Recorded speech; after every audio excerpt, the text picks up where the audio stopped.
Heart beat scan ఒక్క second లోనే world class 640 slide CT scan ఇప్పుడు మీ విస్టా ఇమేజింగ్ బంజారా హిల్స్ లో. కాలు పట్టుకుంటే ఇంటికి తీసుకుపోయిన భర్తలు ఉన్నారు సమాజంలో. భర్త తప్పు చేస్తే దిద్దుకున్న భార్యలు ఉన్నారు. ఇటువంటి సంస్కృతి కదా మనది, ఈనాటి నుంచి కాదు కదా. దేవేంద్రుడి కాలంలో ఆల్య దేవేంద్రుడు ఋషికుమారుని వేషంలో, ఋషి అదే తపస్సు చేసుకునే ఋషి ఆమె భర్త రూపంలో వచ్చి ఆమెను చెడగొడితే శ్రీరామచంద్రుడు కదా ఆల్య రూపంలో ఉన్నటువంటి మన బండర రూపంలో ఉన్నటువంటి శ్రీరామచంద్రుడు విముక్తి కల్పిస్తావు కదా ఆల్యకు. ఇటువంటి సంస్కృతి కలిగిన దేశం కదా ఈ దేశంలో పుట్టి మీరు ఇటువంటి పనులు చేయొచ్చునా? మగవాళ్ళు కానీ ఆడవాళ్ళు కానీ. ఇది ఎంత మటుకు రేవంత్ రెడ్డి గారు నియమించండు కదా మహిళా కమిషన్ చైర్మన్గా. రేవంత్ రెడ్డి గారు మీరు ఇవన్నీ చూడరా? మీరు గొప్ప మనస్తత్వంతో ఇవాళ కేసీఆర్ను ఒక పెద్ద మనిషిగా, తెలంగాణ తెచ్చిన వ్యక్తిగా, ఒక సీనియర్ రాజకీయ నాయకునిగా, ఒక ముఖ్యమంత్రిగా పోయి మీరు 2 చేతులు జోడించి దండం పెట్టినరే. అటువంటి గౌరవం మీ మహిళ మనీ ఎవరైతే ఉన్నారో ఆమెకు చెప్పరా? మీ చెల్లి, తల్లి, మీ వాళ్ళందరూ ఉన్నారు కదా, వాళ్ళందరూ చూడొచ్చునా ఇవన్నీ? ఇంత గౌరవం సంపాదించుకున్న ముఖ్యమంత్రి ఇది ఎందుకు బంద్ చేయడు? ఏమన్నా నష్టమా? తలుచుకుంటే బంద్ చేయొచ్చా? ఎంతెళ్ళాం ఆమె చైర్పర్సన్గా ఉండదు, ఏమున్నది, ఆమె దిద్దుకుంటుంది. ఆమెను పిలిచి చూపెట్టాలి. నువ్వు వీడియోలు చూపెట్టు. ఇవన్నీ సరేనా అమ్మ? మరి ఈ శివాజీనో నువ్వు విచారిస్తావు, వీళ్ళందరినీ ఎందుకు విచారించవని అడగచ్చు కదా. సమాజాన్ని దిద్దేటువంటి అవకాశం నీకు ఏర్పడ్డది కదా. ఇప్పుడు నువ్వు తెలంగాణకు మరొక ముఖ్యమంత్రి అయినావు కేసీఆర్ తర్వాత, నువ్వు దిద్దాలి కదా ఇవన్నీ.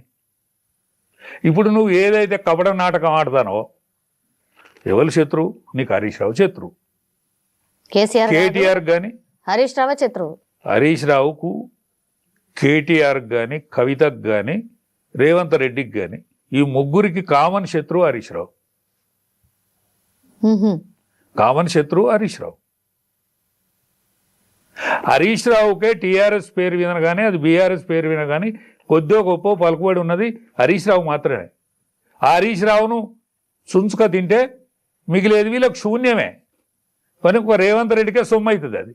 ఇప్పుడు అంతర్గత కలహాలతో బీజేపీ, అంతర్గత కలహాలతో బీజేపీ, శీలం కోల్పోయిన పార్టీగా టీఆర్ఎస్, అది బీఆర్ఎస్. ఇప్పుడు కేసీఆర్ ఏ స్థితిలో ఉన్నాడు? ఇవాళ అనంగా ఆయన 2 ఏళ్లకు మొన్న పార్టీ సభకు వచ్చిండు, ఇవాళ శాసన మండలికి వచ్చి బాగానే కనిపించిండు సార్. మొన్న మాట్లాడినప్పుడు కూడా మంచినే గట్టిగానే మాట్లాడిండు. ఇక వస్తున్నా అని చెప్పిండు, తోలు తీస్తా అన్నాడు. తోలు తీసుడు కాదమ్మా, తోలు తీసుడు ఇవన్నీ తోలు తీసేము. ఈ ముచ్చట్లు మాటలు ఏతిప్రాసాలు కలిసినందుకు అక్కడికత్త కానీ తోలు తీస్తావా? ఏమని తోలు తీస్తావు? 1,00,000 నాగన్లు కట్టి రామోజీ ఫిల్మ్ సిటీని దుందనన్నావు, దున్నినావా? ఏం తీసుకున్నావు? ఎందుకు దున్నలే? ఎందుకు ఆగినావు? ఆంధ్రలో చెప్పా పెట్టకుండా వెళ్ళకూడదనన్నావు, వెళ్ళగొట్టినావా? వెళ్ళిపోయినలా? ఇవన్నీ అక్కడికత్తాయి. మందిని రెచ్చగొట్టేందుకు అక్కడికొచ్చే ముచ్చట్లు. ఆనాడు నీ కనకడపు మోగినట్టు మోగేది నీ కంఠం, నీ కంచు కంఠం మోగినట్టు మోగేది. ఆ కంఠం ఏమైంది? ఇలా 7 గోళ్ళ లోతు బాయిల ఉన్నట్టుగా వచ్చింది నీ గొంతు. ఇంకా నువ్వు మంచం ఎక్కి పిల్లలా కానీ సంసారం చేసి మళ్ళీ ఈ రాజ్యాధికారాన్ని టీఆర్ఎస్కి పట్టుకొస్తావా, బీఆర్ఎస్కి పట్టుకొస్తావా? నీకు ఇప్పటికైనా గౌరవమైన ముగింపు కావాలనుకుంటే బీఆర్ఎస్ పార్టీని కేసీఆర్ గారు, మీరు, కవితమ్మ, కేటీఆర్, మీరు ముగ్గురు కలిసి బీఆర్ఎస్లో అడ్జస్ట్ కాని.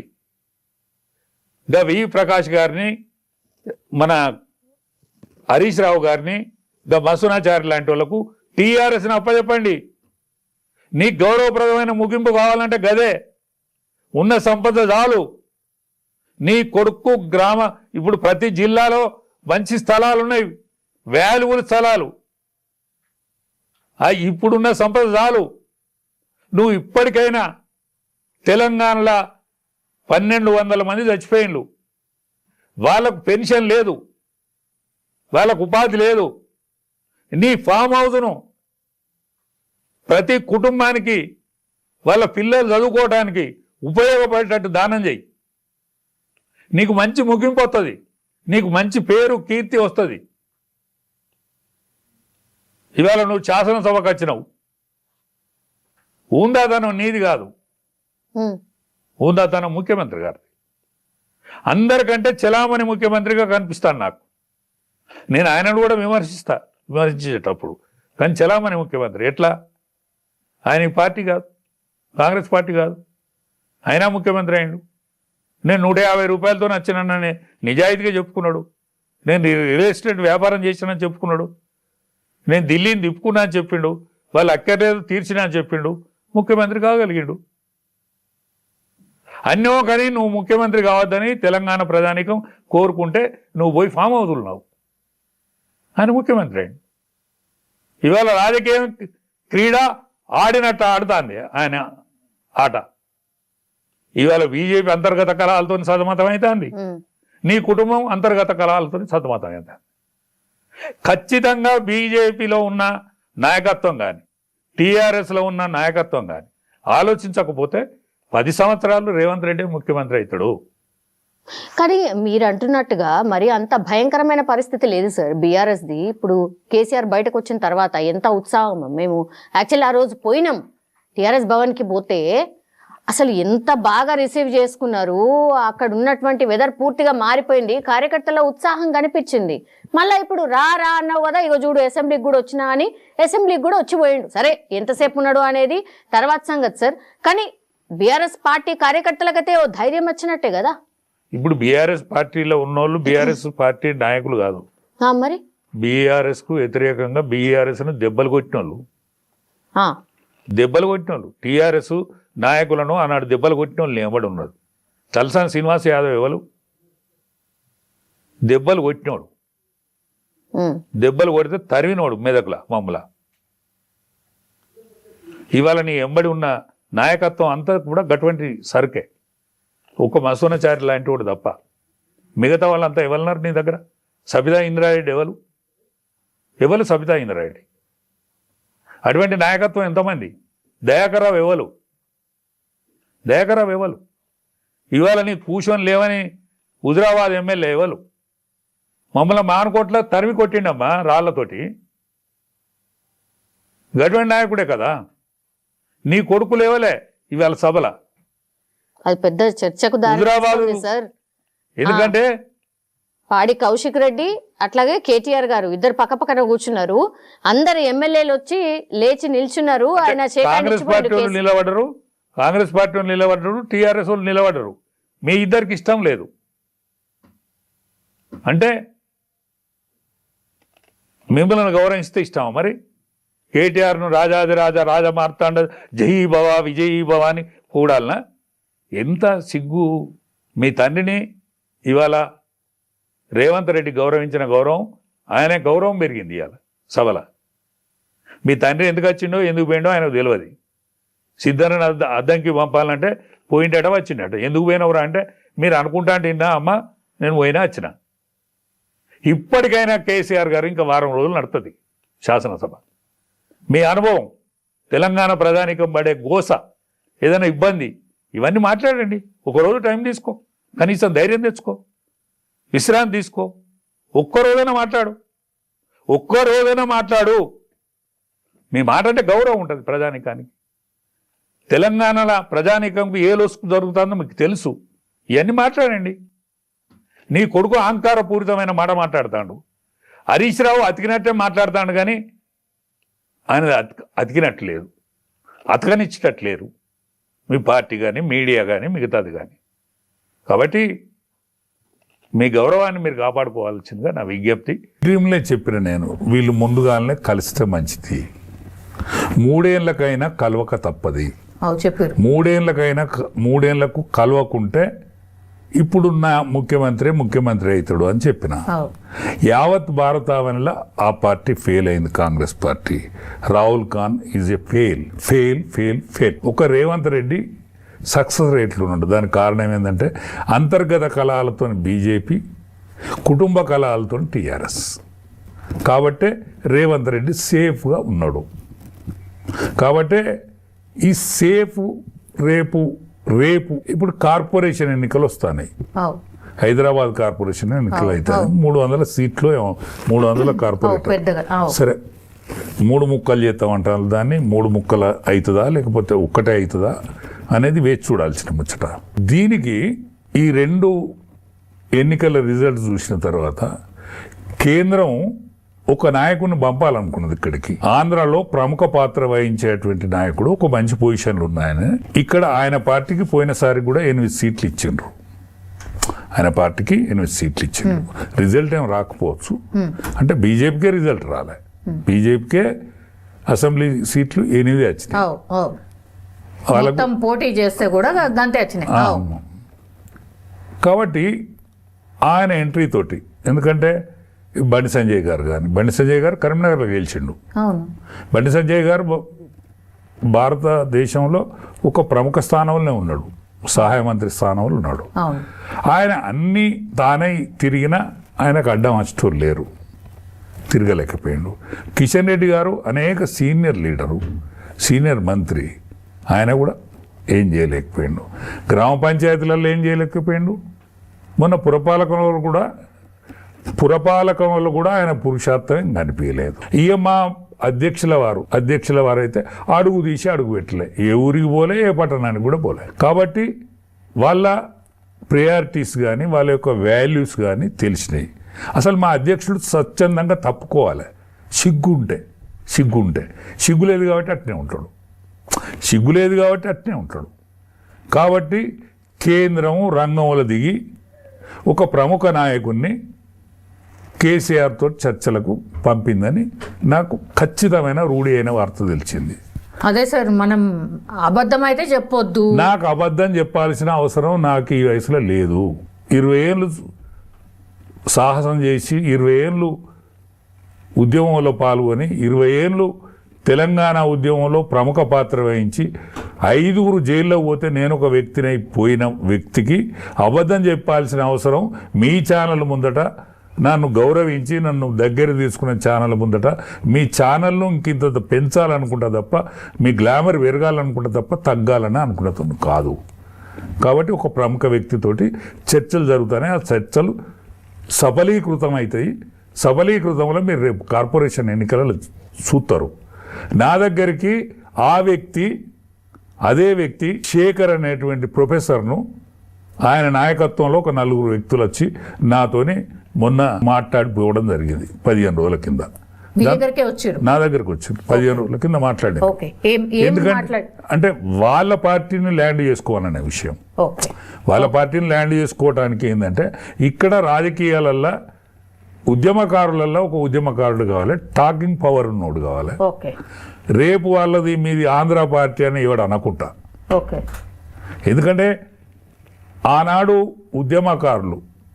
ఉద్యమకారులు ఆంధ్రాను విమర్శించిన నాయకత్వం వాళ్ళే మర్చిపోయిండ్రు. వాళ్ళే టీఆర్ఎస్ని కథం పట్టించి బీఆర్ఎస్ అని పెట్టిండ్రు. వాళ్ళే శాఖలు పెట్టిండ్రు మిగతా. అవును, మొత్తం అంతా అసలు అంటే నేషనల్ పాలిటిక్స్ కి పోవాలనేది తాపత్రయం. అంటే వాళ్ళు ఆంధ్ర అనేందుకు నోటి నుంచి ఈతలకి వెళ్ళదు, ధ్వని వెళ్ళదు. ఆనాటి కార్యకర్తలందరూ ముసలోళ్ళు అయిన, ఉద్యమకారులందరూ పెద్ద మనుషులు అయిపోయారు. నేను కేసీఆరే ఉన్నాం, ఇంకా ముసలోళ్ళం కాకుండా కేసీఆరే ఉన్నాం. ఎందుకంటే ఉద్యమంలో విలీనమై తిరిగిన వాళ్ళం. ఇప్పుడు ఎప్పుడైతే వర్కింగ్ ప్రెసిడెంట్ గారు ఉన్నారో ఆయన ఉద్యమంలో తిరిగినోడు కాదు, ఉద్యమాన్ని సొమ్ము చేసుకున్న దానికి వచ్చిండు. హరీష్ రావు ఉద్యమంలో తిరిగినోడు, వర్కింగ్ ప్రెసిడెంట్ తిరగలే. కవిత గారు తిరగలే ఉద్యమంలో. బతుకమ్మ పట్టుకున్నది ఆమె కోసం. వి ప్రకాష్ పుణ్యాన ప్రాణం పొత్తే బతుకమ్మ శిప్పి పట్టుకొని ఆమె రాజకీయ అరంగేట్రం అయింది. అదే కేటీఆర్కి నేనే కండువ కప్పిన, నేనే సభ్యత్వం ఇచ్చిన కొరివిలా. అబద్ధం అయితే ఖండించాలి. అబద్ధం అయితే ఆయన నేను కొరివిలా నాకు కండువ కప్పలేదు, నాకు సభ్యత్వం ఇయ్యలేదు, రేపే ఖండించాలి. ఎప్పుడు ఈ చూస్తాడా చూడడా వేరే ముచ్చట.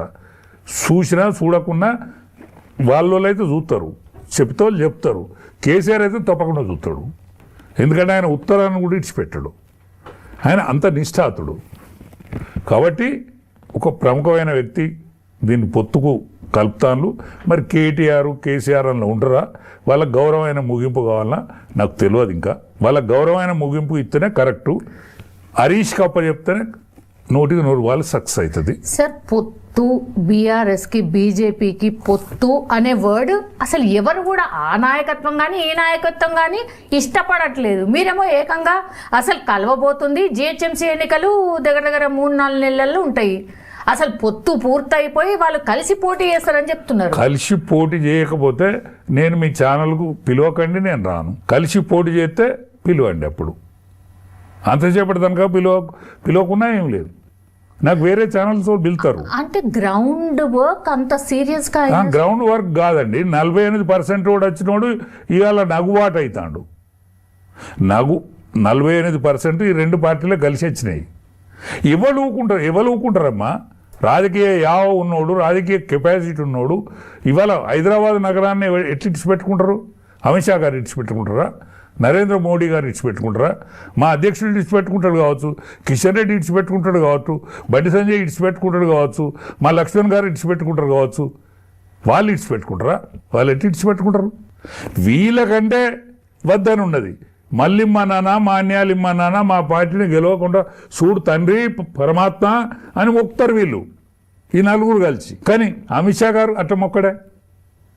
దేశమంతటా గెలిచినా మంచిదే, కానీ తెలంగాణలో గెలవద్దని మా నరేంద్ర మోడీ గారు మొక్కడే.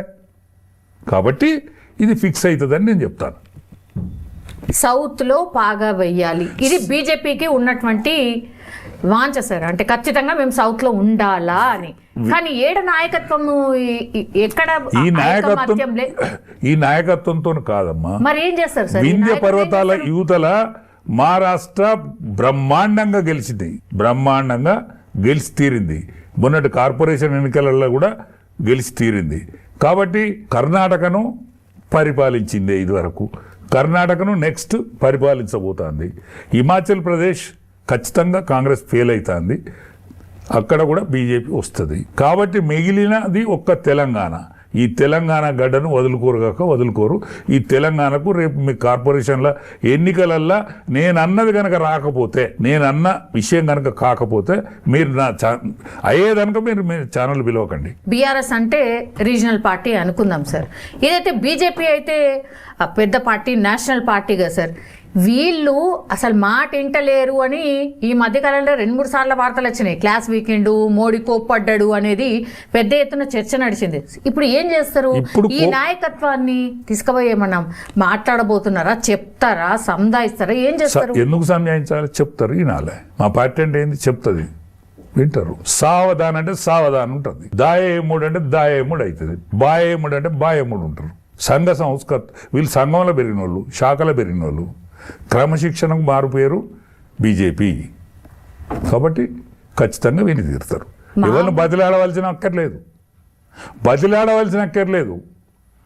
ఆజ్ఞాపిస్తుంది, ఆజ్ఞను శిరసావిస్తుంది పార్టీ. ఎవరైనా శిరసావిస్తారు. మరి ఇప్పుడు రఘునందన్ రావు గారు బీఆర్ఎస్కి ఓటేశారు ఎక్స్ అఫిషియో కింద ఇస్నాపూర్లా అనేది పెద్ద చర్చ. అసలు కోప్పడ్డది, నాయకత్వం కోప్పడ్డది అనేది ఈ మధ్య కాలంలో చాలా వైరల్ గా మారింది సార్. అంటే కోప్పడలేదా ఏంది?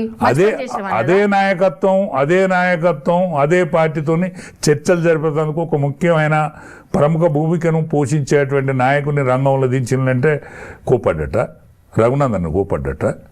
రఘునందన్ చేసిందే మంచుకున్నది. కాంగ్రెస్కు వ్యతిరేకంగా ప్రయత్నం కనీసం చేసిండని అనుకుంటుంది పార్టీ. ఇదా పార్టీ లైన్? అవును, కాంగ్రెస్ను గెలవనీయద్దు పార్టీ లైన్ ఇది. కాంగ్రెస్ను గెలవనీయద్దు అంతే. ఓకే, ఇప్పుడు కాంగ్రెస్ ని గెలవనీయద్దు కాబట్టి ఈ 2 పార్టీలు అండ్ ఇంకో పార్టీ మీరు చెప్పినట్టుగా ఆ 3 పార్టీలు కలిసి ఇప్పుడు 2-3 నెలల తర్వాత జరిగే ఎన్నికల్లో పోటీ చేయబోతున్నాయి. మీరు అదే చెప్తున్నారు? ఖచ్చితంగా పోటీ చేస్తారు. 3 సంవత్సరాలకు జరిగే ఎన్నికలు కానీ లేకపోతే ఒక్కసారి డబుల్ ఎన్నికలు కూడా వస్తాయి. ఏది పార్లమెంటు అసెంబ్లీ కలిసి కూడా వస్తాయి. ఏమో జమిలీ అంటున్నారు కదా సార్. జమిలీ 27 అది 67 మన ఇప్పుడు 26 కదా ఇది, 27 కానీ 28 లోపల 28 లోపల అయితే ఈ జమిలీ ఎన్నికలలో ఖచ్చితంగా అన్ని పార్టీలు కలిసి పోటీ చేస్తాయి. ఖచ్చితంగా ఇక్కడ ఒక బీసీ ముఖ్యమంత్రి అయి తీరుతాడు. రోజు పొద్దున్న లేచి తిట్టుకున్న నాయకులు ఎట్లా కలుస్తారు సార్? నాకు ఇప్పటికీ నాయకులు కూడా కలిస్తేందుకు కలవకుంటేందమ్మా, ప్రజలు కలుతారు కదా. నాయకులతో ఏం పోడు, నాయకుడు ప్రజలు కలిసినాక నాయకుడు ప్రజల ఆలోచన విధానం పట్టుకొని నాయకుడు పోతాడు. నాయకుడు కలితేందుకు కలవకుంటేంది? కలిసినోడు అయింది, వచ్చినోడు అయింది. వచ్చినోనికే ఓటేస్తారు కదా, నచ్చినోనికే ఓటేస్తారు కదా. నేను రాను, నేను టికెట్ తీసుకోను అని పోతాడా? పోనీ. ఇప్పుడు కాంగ్రెస్ కి ఇది అస్త్రం కాదా సార్? సరే కాంగ్రెస్కి అర్థమై దీనిగా ఏం కాకుండా చేస్తారా? కాంగ్రెస్కి అర్థమవుతుంది. కాంగ్రెస్ అంతరాలు అయితే ఇప్పుడు అంతర్గత కళలు తోటి లేదు. వీళ్ళందరూ ఒక్కటే దానిలో అంతర్గత కళలు వాళ్ళ దాంట్లో పుడతాయి. ఏమున్న దాంట్లో మరి రోజు ఇక విమర్శలు వేరమ్మా. ఇప్పుడు కోటి దెబ్బ కొట్టుకుంటారు అన్నాడు, ఇట్లా దెబ్బ తాకకుండా దెబ్బ కొడతారు. దెబ్బ తాకది కానీ దెబ్బ కొట్టినట్టు అనిపిస్తుంది, అంతే. ఏముండదు దాంట్లో. సో ఏదైనా సరే యాక్సెప్ట్ చేస్తారు, జనాలు అయితే యాక్సెప్ట్ చేస్తారు అంటున్నారు. అంటే జనాలు ముందుగా ఒకటైన్లు మొన్ననే అనుకున్నారు ఎందుకైతే లేరు ఈ ముండ కొడుకులని, ఎందుకైతే లేరు ఈ ముండ కొడుకులు అనుకున్నారు. అరే మంచిగా బుద్ధి వచ్చిందిరా వీళ్ళు ఒకటైన్లు, ఇక మనం కాంగ్రెస్ దించుదాం అనుకుంటారు. రేపు కాంగ్రెస్ దిగద్దు అనుకుంటే మనం అంతర్గత కళాలతోనే బతుకుదామని బీజేపీ అనుకుంటాంది. కానీ అధిష్టానం అనుకుంటలేదు, బీజేపీ నాయకత్వం అనుకుంటాంది. ఒంటరిగానే పోటీ చేస్తామని అనుకుంటాను. అందరు కాదు, కొందరు పాత బీజేపీ సెక్షను ఇక్కడున్న ఆర్ఎస్ఎస్కు ప్రథమ భూమిక పోషించేటువంటి కాచం రమేష్ అనుకుంటాడు. కాచం రమేష్ సంఘం తరఫున చూస్తాడు పెత్తనం. ఆయన అనుకుంటాడు అన్నీ ఒకని బీజేపీ రావద్దని. పాత బీజేపీలో ఉన్నటువంటి నాయకత్వం కూడా అన్నీ ఒకని బీజేపీ రావద్దు అనుకుంటాను. కానీ అధిష్టాన వర్గం ఏదైతే ఉన్నదో అధిష్టానం బీజేపీ రావాలనుకుంటుంది. ఇక్కడ అధిష్టాన వర్గంలో కూడా ఒకే ఒక నాయకుడు ఉన్నాడు, ఆయన కావద్దు అనుకుంటాడు. ఆ ఒక్క నాయకుడితో ఏమయ్యేది లేదు, పోయేది లేదు. టీఆర్ఎస్ లో అందరూ లీడర్సే, కేసీఆర్ కానీ, కేటీఆర్ కానీ, హరీష్ రావు కానీ, వీళ్ళు ముగ్గురు అయితే మేనే కదా సార్. మళ్ళీ ఇంట్లో చూస్తే కూడా ఇట్లా రాజేంద్ర కనబడతాడు, బండి సంజయ్ కనబడతారు, రఘునందన్ రావు కనిపిస్తారు, అరవింద్ కనిపిస్తారు. వీళ్ళందరూ ఏమైపోవాలి? వీళ్ళందరికీ ఇష్టమేనమ్మా, వీళ్ళందరికీ కూడా ఇష్టమే సార్. ఒక పాత బీజేపీ తప్ప, పాత బీజేపీలో ఉన్న నాయకత్వాన్ని తప్ప ఇష్టమే. కానీ పాత ఉన్న బీజేపీకి కూడా వాళ్ళ నాయకత్వంకు ఎసరత్తు అన్నప్పుడు వాళ్ళకు కూడా ఇష్టమే. వాళ్ళ నాయకత్వానికి దబ్బున తిప్పలెత్తదని కూడా వాళ్ళకు కూడా ఇష్టమే. ఏం కాదమ్మా, మనం గాబరపడాల్సిన అక్కర్లేదు. రాజయ్య యాదవ్ చెప్పేది 100కి 100 నిజమవుతుంది. ఇక్కడ శేఖర్ అనే ప్రొఫెసర్ అనేక మందిని జమ చేస్తాడు, ఆఫీసు కూడా తీసుకుంటాను. ఇక్కడ ఆఫీస్ కూడా తీసుకుంటాను. ఇక్కడున్న ఆంధ్ర కాపులు కానీ తెలంగాణ కాపులు కానీ ఒక్క తాటి మీదకి వస్తాను. మున్నూరు కాపులు ముదిరాజులు యాదవులు గౌడ్స్ ఒక్కటైతే ఖచ్చితంగా రాజ్యం వచ్చి తీరుతుంది. రాజ్యం రావడానికి ఈ వర్గాలన్నీ ఈ పార్టీలలో ఉన్నాయి. నేను చెప్పబోయే నాయకుడు ఎవడైతున్నాడో ఇదే గ్లామరస్ పర్సనాలిటీ, అందరిని కూడా ఒక్క తాటి మీద తీసుకొచ్చేటువంటి పర్సనాలిటీ, కేంద్రంకు నమ్మకస్తుడు కాబట్టి ఖచ్చితంగా అయి తీరుతుంది. ఇక బీఆర్ఎస్ జెండా ఉండదు, అంతేనా? బీఆర్ఎస్ జెండా ఉంటుందా, జెండాలు ఎవరి జెండాలు వాళ్ళకు ఉంటాయా, ఒకే జెండా కింద పనిచేస్తారా అనేది అది వేరే ముచ్చట. ఇప్పుడు తెలంగాణ, ఇప్పుడు ఆంధ్రాలో ఉన్నది, ఆంధ్రాలో బీజేపీ, టీఆర్ఎస్, మన తెలుగుదేశం, జనసేన పార్టీ కూటమిలాగా ఉంటుంది. ఇక్కడ కూడా కూటమి ఉంటుంది. సో మరి కవిత గారు చెప్పినట్టు బీజేపీ బీఆర్ఎస్ ఒక్కటే తనైతే విలీనం చేయబోతున్నారని మాట్లాడిండ్రు. మరి విలీనమే ఉంటుందా లేకపోతే మీరన్నట్టు కూటమే ఉంటుందా? ఏదైనా కావచ్చు, కానీ కూటమి ఉంటేనే లాభం. మరి కవిత గారు కూడా పార్టీ పెట్టబోతున్నారు. పెట్టని అండి, పార్టీ పెడితే మంచిదే. ఆమె అస్తిత్వం కోసం ఆమె పార్టీ పెట్టాల్సిందే. ఆమెకు అస్తిత్వం కావాలి. ఆమె జిద్దుతోటి ఉన్నది. ఆమె కేసీఆర్ కూతురు, మొండి ఘటం అనుమానం లేదు. కేసీఆర్ కూతురు కాబట్టే ప్రజాబాహుల్యంలో కానీ లేకపోతే మీ మీడియాలో కానీ ఆమెకు ఆ మాత్రం విలువ వస్తుంది. కేసీఆర్ కూతురు కాకపోతే నో. నేను కేసీఆర్తోని 20 ఏళ్ళ సాహసం చేసినా కాబట్టి మీరు సోషల్ మీడియాలో నా ఇంటర్వ్యూ తీసుకుంటాను, లేకపోతే తీసుకోరు నన్ను. అనేక మంది ఉన్నారు కదా, అనేక మందికి నాకు తేడా ఏమున్నది? నేను ఒట్టిపోసి కానీ ఒక అంగీ ఉన్న దోతి తప్ప నా దగ్గర ఏం లేదు. అయినా కూడా నాయి కూడా వీడియోలు వైరల్ వీడియోలు అవుతాయి. పెళ్ళికి పోయినా పేరంటానికి పోయినా నాది కూడా సెల్ఫీలు దిగుతాను. దాని కారణం నేను కేసీఆర్తో దగ్గర 20 ఏళ్ళు జర్నీ చేసిన కాబట్టి. కేసీఆర్ కూతురుగా ఒక పార్లమెంట్ మెంబర్ అయింది, ఓడిపోయినా అసెంబ్లీ మెంబర్, ఓడిపోయినా కూడా శాసన మండలి మెంబర్ అయింది. కాబట్టి ఆమెకు ఆ మాత్రం ఉండకపోతే ఉంటే తప్పేం లేదు, ఉండకపోతేనే తప్పు. సరే, ఆమె కాంగ్రెస్ పార్టీ ఆమెను ఇప్పుడు తీర్చుకుంటుందా, ఇంకా టీఆర్ఎస్ ఇంకా అంతర్గత కళాలతో ఉండాలనేటువంటిది రేవంత్ రెడ్డి కోరుకుంటాడా? ఆమెకు ఎప్పుడో ఒక గౌరవప్రదమైన ముగింపు అయితే వస్తుంది. సార్ పార్టీ పెట్టుడే లేదు, అప్పుడే ముగింపు అంటారేంటి సార్? కాదమ్మా, పార్టీ పెడుతుంది. ఓకే, పార్టీ పెట్టిన తర్వాత ఒక ముగింపు ఉంటుంది కదా దేనికైనా. రిజల్టా రాదు. సిద్దిపేటను ఒక కార్పొరేటర్ను బతిలాడి లేకపోతే 4 పైసలు ఇచ్చో రాజీనామా చేయించి నిలబడవను. మొత్తం యావత్ మెదక్ జిల్లాలో ఒక సర్పంచ్కి నిలబడవను, గెలువను. ఇదే రాజే యాదవ్ ఛాలెంజ్ చేస్తాడు, హరీష్ రావు ఛాలెంజ్ చేస్తలేడు. ప్రజాదరణ లేదు. కుటుంబ కలహాల మీద ఆమెకు వచ్చే ఇమేజ్ తప్ప వేరేం లేదు. అంటే ఓట్ల రూపంలో ఓట్లు రావు. మున్సిపాలిటీ గెలిచింది కదా ఆమె, సుభాష్ చంద్రబోస్ పార్టీ ఏదో ఉన్నది, అవును, ఆ పార్టీకి 4 పైసలు ఇచ్చింది, 4 పైసలు ఖర్చు పెట్టింది. వాళ్ళు గెలిచిన మాట వాస్తవం. కానీ ఆమె ఎవరు మాకు తెలియదు, మేము కాంగ్రెస్ అన్నారు. వాళ్ళే ఈ కండువలు కప్పుకున్నారు, కాంగ్రెస్ అన్నారు. ఈవెన్ ఫోటో చూసిన నేను, వాళ్ళు పక్క పండి చూసిన ఫోటో చూసిన, వాళ్ళే స్టేట్మెంట్ ఇచ్చిన మేము కాంగ్రెస్ అన్నారు. దాని పాపం ఆమె ఏం చేస్తుంది? వాళ్ళు ఆమె దగ్గర నుంచి పోయినప్పుడు ఏం చేస్తుంది? అనేక పార్టీలలో గెలిచిన వాళ్ళు కూడా గట్టినే పేలు కదా. వాళ్ళు ఏం చేయనప్పుడు ఈమె మాత్రం ఏం చేస్తుంది? ఆమెదేం తప్పలేదు. వాళ్ళాడ నిలబడ్డరు, రిపబ్లికన్ పార్టీ పేరున నిలబడ్డరు, గెలిచిండ్రు. వాళ్ళు అట్లనే నిలబడితే మంచిగా ఉండవు. ఈమె కూడా ఒక గౌరవం దక్కేది. ఆమె కూడా రిపబ్లికన్ పార్టీ అని పెట్టుకున్నో ఏమో.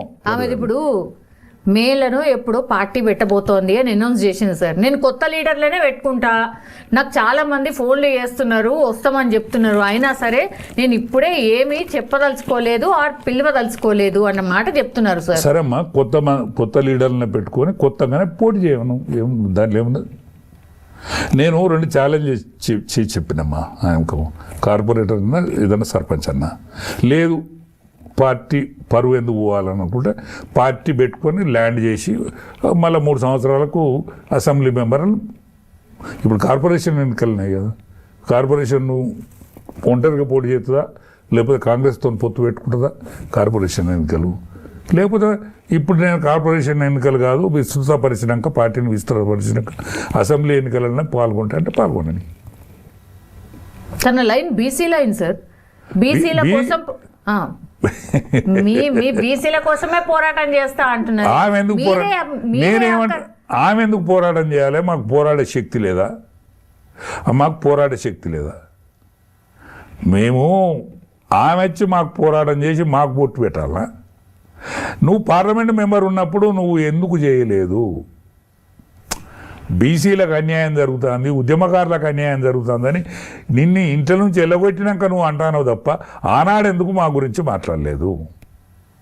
ఇదే రాజయ్య యాదవ్కు రాజ్యసభ పంపుతానని పంపనప్పుడు నువ్వు ఎందుకు మాట్లాడలేదు? అదే ఈటెల రాజేందర్ను వెళ్ళగొట్టిండని ఇప్పుడు అంటాను, అప్పుడు ఎందుకు అనలేదు? తుమ్మల నాగేశ్వరరావును వెళ్ళగొట్టిండని ఇప్పుడు అంటాను, అప్పుడు ఎందుకు అనలేదు? విజయరామరావును వెళ్ళగొట్టిండని ఇప్పుడు అంటాను, అప్పుడు ఎందుకు అనలేదు?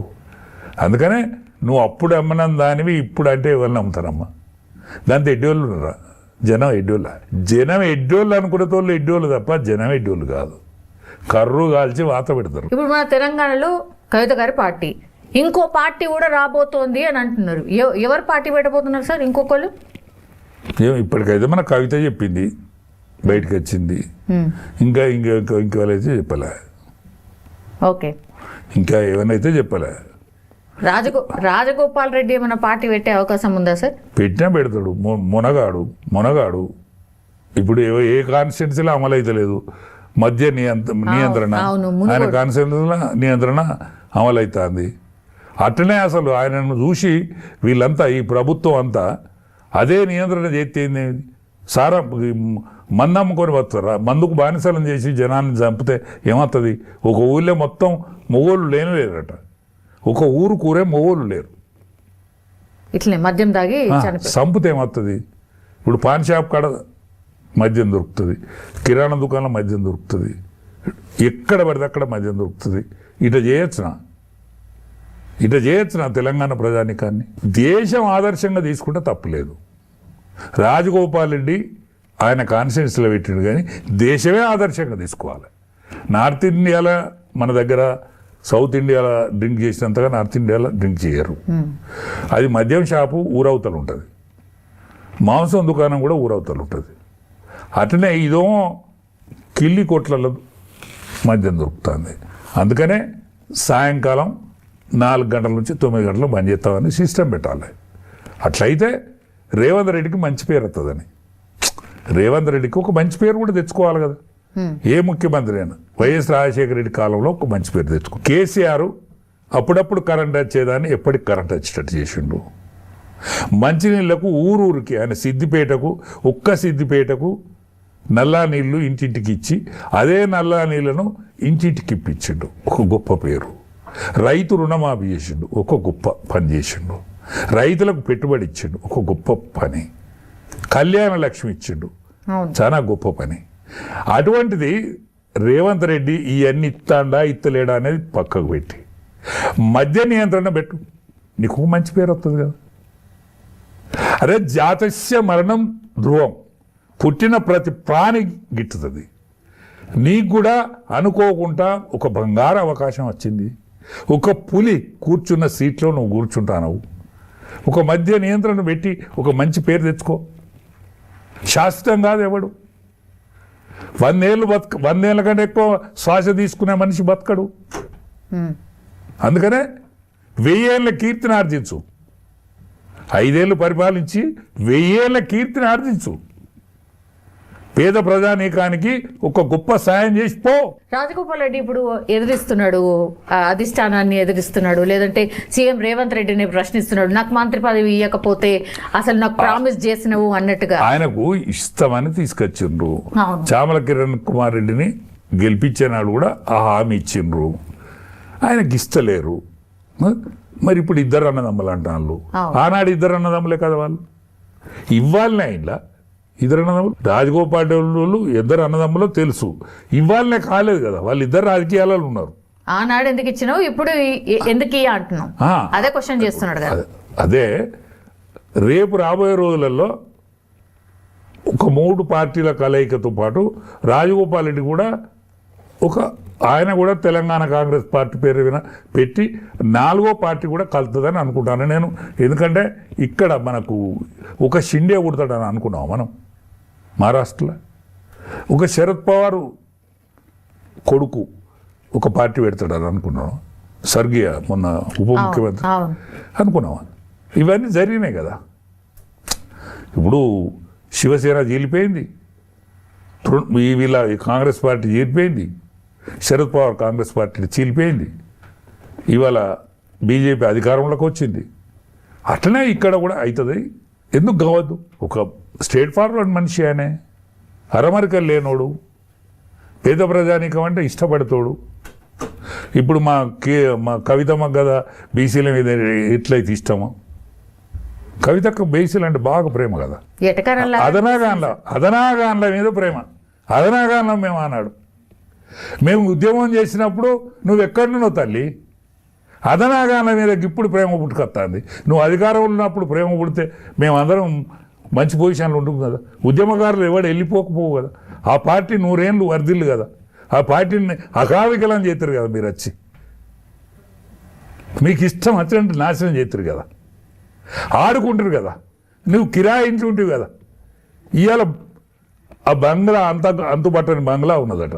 ఆ అంతుపట్టని బంగ్లా బీసీ భవన్ పేరు పెట్టి బీసీలకి ఇచ్చారు. అది హాస్టల్ చేయదాన్ని, హాస్టల్ చేయి, నమ్ముతాం, సల్యూట్ కొడతాం, దండం పెడతాం. బీసీ భవన్ చేయి, నీకున్న పైసలు ఎన్ని పైసలు అవుతున్నాయో బంగారం ఎంత ఉన్నదో అమ్మి మా బీసీలను ఉద్ధరించు, మా బీసీ పిల్లలకు ఆస్తులు చేయదాన్ని ఆనాడు నువ్వు నిజమైన బీసీగా అని అనుకుంటాం, బీసీలో ఉద్ధరిస్తావని అనుకుంటాం. చూద్దాం సార్, మీరు అన్ని బ్లాస్టింగ్ విషయాలే చెప్పారు.